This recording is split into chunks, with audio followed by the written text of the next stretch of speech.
Kevin, it's been a lovely quiet afternoon here at the Newbrook Head. No, I lie. It's been a fantastic finish to a very, very competitive game here against Stourbridge. You've come out winners by 2-1. I have to say, there was a period in that game that didn't look like that result was likely, but again, the team have dug deep and they found an answer. Yeah, it's shown great resilience, haven't we, today?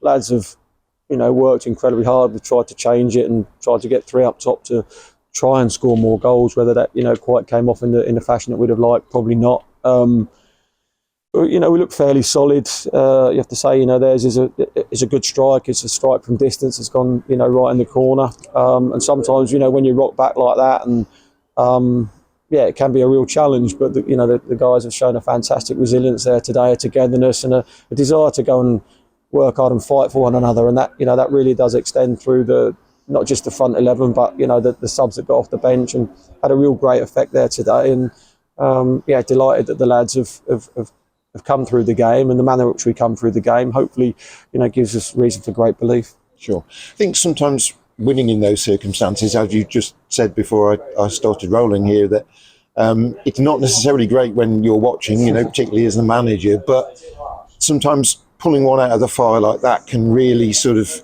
galvanise a team, and this is a team that's pretty galvanised anyway. But that to do it in those circumstances and the response from the crowd, and if I also think about a player like Ricardo Denanga, who hasn't had many opportunities lately. You've spoken about people taking their moments, yep. And he took his moment today. Oh, it's that's a fantastic finish, and it is the sexier of the 2 goals, no doubt about it. But the scruffy first goal that we've scored, keeping the ball live in when you work restart moments is really, really important to us. And it doesn't really matter how you score. It's that you are scoring and scoring on a regular basis, clearly. But we don't score enough of those scruffy goals, and if we were to do that, we would ease probably a little bit the expectation that we have here. The moments that come along, I think we had a good one-on-one prior to that probably we should do better. The 2 one-on-ones after taking the lead on Tuesday night that we should have really done better with, and we've got to understand and galvanise those moments and turn them into goals. But yeah, like I say, the way that we've kept going, the subs have got off the bench, and each and every one of them has a great effect. And it's nice when you've, as a manager, got that little bit of what you feel is a depth and a experienced players there, and players that have proved be able to bring Jordan on, Montel on, and Ricardo. Like I say, all have good experience at this level now, and will hopefully have a major influence on the rest of the season. Sure, I'm sure there were aspects of that game that I wouldn't say didn't please you, but that didn't go to plan. So there are clearly things to work on there, but it's nice to be able to work on them off the back of 3 points. Very much so. We obviously the training session on looking on Thursday, and with the players that we had available, obviously losing Matty and he had a pre-match fitness test. He wasn't quite right, and with the players we've got outside, that wasn't right, the right thing to risk him. But I look at it. I think it does need some work, no doubt, but.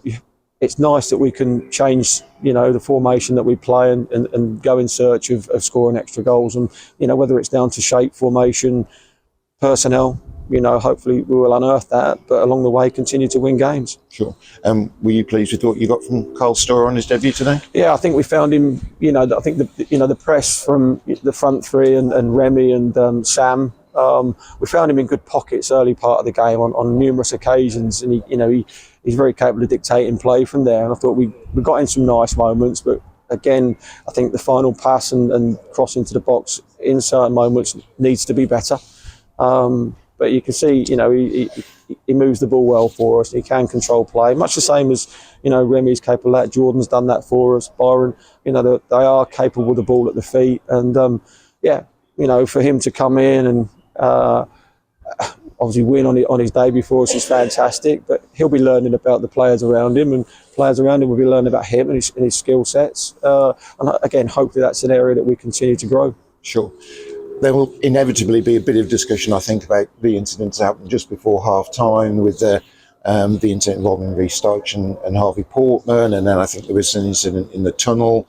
I'm not saying that Stourbridge necessarily came and wanted to make it into a battle, but it became a battle, didn't it? Yeah, and a little bit my concern, getting in at half-time, that we could all the players, and that's again is a real pleasing aspect of our application today, that we've managed to get ourselves together, regroup and settle down after that fracas and all the bits and pieces that went on. But it needn't have escalated into that. There's obviously a lot of emotion out there. Really strange decision for me that just prior to that with Reece getting booked. I'm not sure why that is, but again, officials have set the tempo for what players are feeling out there, and we had a very early booking, and then some of the challenges that went in after that. And I'm not one for advocating necessarily booking any players, but I think when you set the tone and you make that decision early on, you have to be consistent, and that's all I ask for, is referees' linesmen that are consistent with the decisions that they make. And just felt there was too much inconsistency there that led to probably the moment that you found at half time. Sure. But again, nice to come through that. That didn't cost you ultimately as a team, and they found a way to win and get 3 points. And yeah, I think it's it's nice that we could get a half time. And my biggest focus then was a lot of people involved in that is keeping everybody's attention and focus, and us keeping 11 players on the field to the end of the game, which we did. And the players, to a large part, were able to manage themselves in there, and it's important that we gather ourselves when you've got 15 minutes or so to get together, and then kind of use the time to look where we could improve, and certain moments there we can switch play a little bit better and a little bit quicker. Like I say, final third balls that could have improved and been better again today, and that's what we're searching for. And we'll get together on Tuesday and Thursday and try to improve that through the week. Sure. Obviously, it was about the 3 points today, and I know the focus is always on the game itself and getting the points from what's on offer. But do you think there was perhaps any sense when you were a goal behind that the players were aware that run they'd beaten might have been a little bit on the line, and they didn't want to give that up easily? Yeah, I think there is. I think there's for any team there's a pride in you want to continue the run that we're on, and I just thought the way that people like the captain Fraser, I thought was immense today, or in all the back four. Foxy's got man of the match. He was brilliant driving us on from that left back area, and like I say, I thought that whilst overall you would look at it and say it's a little bit of an indifferent performance, and we've certainly played better than that, I still think there's some really strong individual performances there that have when you need players to step up and hold it all together and keep doing the right things at real crucial moments like we did. Players can take great pride in that, and the efforts that they put in there to just keep doing the right things. Yeah, we got in good moments wide, and on several occasions, instead of taking the outside and getting the ball across the box, we come inside and not work the target. And I've got to continue to beat that drum and make players understand, play that percentage football, put the ball in the right areas often enough, and we will score more goals. Kevin, you've got a week off now. It won't be a week off. There'll be training, of course. There's no such thing. But we'll see you at Needham Market next Saturday. Thank you very much. Thank you.